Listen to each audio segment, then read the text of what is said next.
Welcome. বিদ্যালয় পরিদর্শকের অর্থাৎ জেলা বিদ্যালয় পরিদর্শকের প্রায়র পারমিশন বা আগাম অনুমতি ছাড়া স্কুলে কোনো আংশিক সময়ের শিক্ষক নিয়োগ করা যাবে না। ফের একবার বিজ্ঞপ্তি দিয়ে স্কুলগুলিকে এটা মনে করিয়ে দিচ্ছে বিভিন্ন জেলার ডিআইরা। আমরা দেখতে পাই বিভিন্ন সময়ে বিভিন্ন স্কুলে যে বিজ্ঞাপন প্রকাশ্য আছে সেখানে দেখা যায় যে মাসিক ১২০০ থেকে ২০০০ টাকা বিনিময়ে বিষয়ভিত্তিক অস্থায়ী শিক্ষক চাওয়া হচ্ছে এবং সেখানে বিএড করা শিক্ষকদেরও পাওয়া যাচ্ছে এবং এইভাবে স্কুলগুলো কিন্তু বিভিন্ন সময়ে আংশিক সময়ের শিক্ষক নিয়োগ করছে।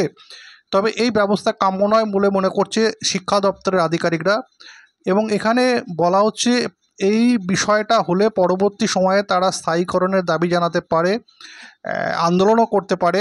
কিন্তু এই বিষয়টা যদি বন্ধ হয় তাহলে যে প্রশ্নটা অবশ্যই উঠে যাচ্ছে যে স্কুলগুলোতে যে শিক্ষকের ঘাটতি রয়েছে সেই ঘাটতি পূরণ করার জন্য কি পদক্ষেপ নেওয়া হবে এবং মূলত স্কুলগুলোতে শিক্ষকের ঘাটতি বিষয়ভিত্তিক শিক্ষকের সমস্যা থাকার কারণেই কিন্তু এই আংশিক সময়ের শিক্ষকদের নিয়োগ করা হয় বিভিন্ন স্কুলের পক্ষ থেকে।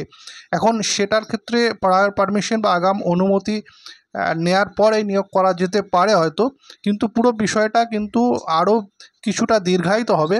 এখন দেখা যাক এই বিষয়টি নিয়ে শিক্ষা দপ্তর আরও কী পদক্ষেপ নেয় এবং সেই সংক্রান্ত বিষয় আপনাদের সামনে তুলে ধরার চেষ্টা করা হবে।